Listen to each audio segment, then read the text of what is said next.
Colloy ouvrière, Marquand ouvrière, Sophie Cray ouvrière, Joséphine Pratt ouvrière, Céline Delvantier ouvrière, Aimée Delvantier ouvrière et Elisabeth Mitrieff. Ça donne quand même, si vous n'aviez pas bien compris, je vous ai donné la suite de leur implication politique.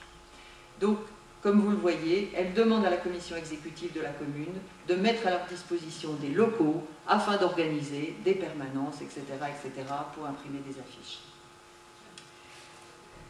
Donc, effectivement, la commune, bien entendu, on connaît son devenir malheureux, mais un mot aussi sur l'athéisme des femmes, hein, puisque j'ai une petite phrase là, fort intéressante, donc, où les femmes vont dire, donc les femmes vont être nombreuses, l'anticléricalisme est manifeste, jusqu'à une revendication d'athéisme. Donc les femmes vont écrire « Nous sommes athées parce que l'homme ne sera jamais libre tant qu'il n'aura pas chassé Dieu de son intelligence et de sa raison. » Quand je vous disais au début que, effectivement, les femmes étaient anticléricales, les femmes comprenaient l'importance de la séparation des églises et de l'État, et que cette peut-être mystification qui a fait dire pendant très longtemps, et jusqu'à il n'y a pas si longtemps, on entendait encore ça dans un certain nombre de rangs, que effectivement, si les femmes avaient voté en 1905, je vous le rappelle, jamais la loi de 1905 ne serait passée.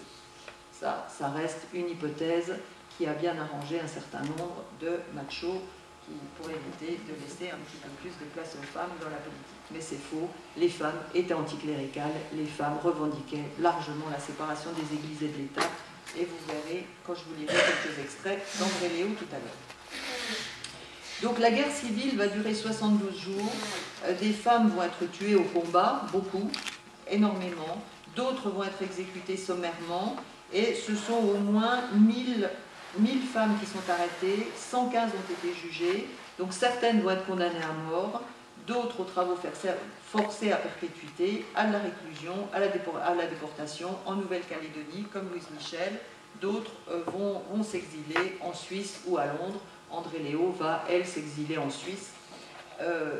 Et j'aime le rappeler quand même, cette histoire de la Commune de Paris.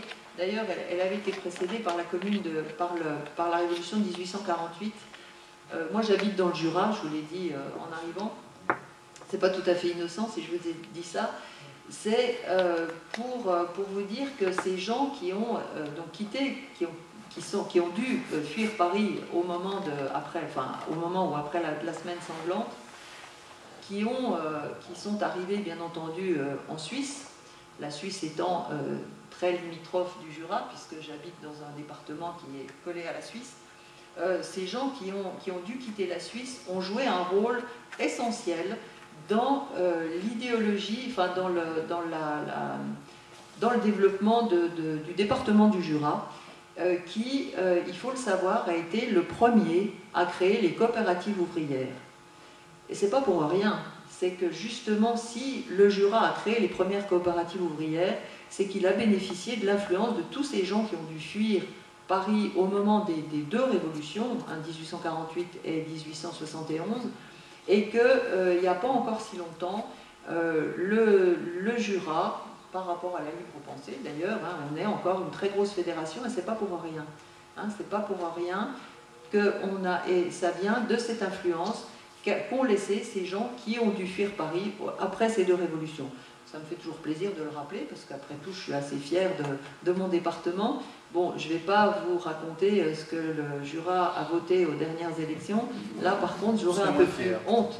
Je serais beaucoup moins fière. Mais bon, jusqu'à ces dernières années, le Jura, effectivement, était une terre extrêmement fertile. Pour ceux qui avaient assisté au Congrès national en 2006, vous avez pu visiter, certains ont pu visiter la Maison du Peuple, et on a été effectivement très influencé par ces périodes, et bon, malheureusement, les choses ont malheureusement bien évolué. Je vous disais, mais bon, très mal évolué, très mal évolué. On a voté, et je pense que les prochaines élections vont encore nous laisser 3 députés d'une droite bien radicale. Mais bon, voilà, l'histoire est ainsi faite, et à nous de changer les choses pour la suite. Mais en tout cas, ça explique cette création des premières coopératives sous l'influence de ces révolutionnaires de l'époque. Donc après la chute de l'Empire et la proclamation de la Troisième République, donc on sait que la Commune reste effectivement dans tous les esprits, et on peut dire que dans leur adhésion à la Commune, les femmes ne se trompent pas, puisqu'elles ont, je vous le disais, pour la première fois dans l'histoire, l'opportunité d'exister socialement, et c'est quand même quelque chose d'important, et va s'offrir enfin en elles, c'est en toute conscience qu'elles vont participer donc aux luttes. Au XIXe siècle, si les femmes ont des devoirs, hein, je vous le rappelais en début, elles n'ont pas de droits.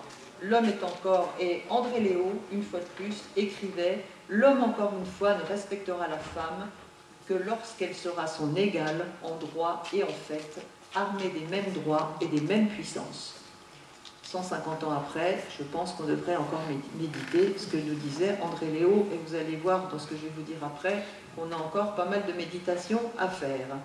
Alors les communeuses vont se battre donc pour être les égales des hommes, pour leur liberté, mais surtout elles étendent les luttes à la revendication pour plus de justice sociale et pour la fin de l'exploitation et de la domination des uns sur les autres. Elles vont dénoncer dans les clubs l'exploitation de l'ouvrier par le patron. Elles veulent extirper les riches de la société, mais aussi la religion, car elles considèrent que l'emprise religieuse sur le peuple est un facteur déterminant. Tout au long de la Commune, leur action, contrairement à ce qu'on l'a dit et trop souvent dit, leur action est concertée, réfléchie, organisée, maîtrisée et responsable. Très fréquemment, on nous a annoncé ces femmes de la Commune de Paris comme des furies, comme on parlait d'ailleurs, comme on parle très souvent encore des femmes dans certains mouvements politiques entre autres. Les femmes, ces femmes de la Commune de Paris savaient ce qu'elles faisaient, elles se sont organisées, elles ont réussi à mener une action extrêmement concertée. Donc si, on peut dire que si la Commune a commis des erreurs, les femmes en tout cas ont gagné de l'estime de tous grâce à leur combat. Leur implication dans la Commune a fait d'elles les premières féministes, écoutées, vraiment écoutées, et leur opposition à leur cause perd de toute crédibilité. C'est pour ça qu'effectivement, on ne peut plus dire qu'elles n'étaient pas, elles ne savaient pas ce qu'elles faisaient. Cette lutte exemplaire des femmes dans la Commune est devenue la référence historique des mouvements de toutes les féministes actuellement. Et vous pouvez parler, vous pouvez, je pense, aller dans le monde entier. La Commune de Paris, les femmes de la Commune de Paris restent un modèle extrêmement intéressant. Vous discutez avec des féministes partout, elles vont vous dire oui, la Commune de Paris, ça a été un moment déterminant pour les luttes féministes. Et cette reconnaissance des femmes et de leur action politique va ouvrir la possibilité je dis bien la possibilité, parce qu'hélas, malheureusement, 150 ans après, il y a encore un énorme travail à faire, mais cette reconnaissance des femmes donc, ouvre la possibilité d'une transformation de relations entre les sexes. Alors, je vais vous lire maintenant pour terminer, pour vous faire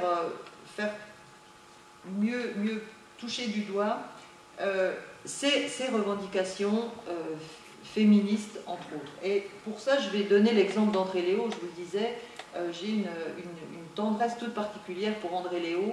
Et quand je dis, comme libre penseuse, que le livre d'André Léo, c'est ma Bible, je ne suis pas loin de penser, ce que je disais à des camarades en arrivant, j'ai acheté un livre d'André Léo et je me suis dit, catastrophe, si je le perds, je ne l'aurai plus. Donc je m'en suis vite racheté un deuxième, comme ça au moins, si je le perds, j'en aurai toujours un.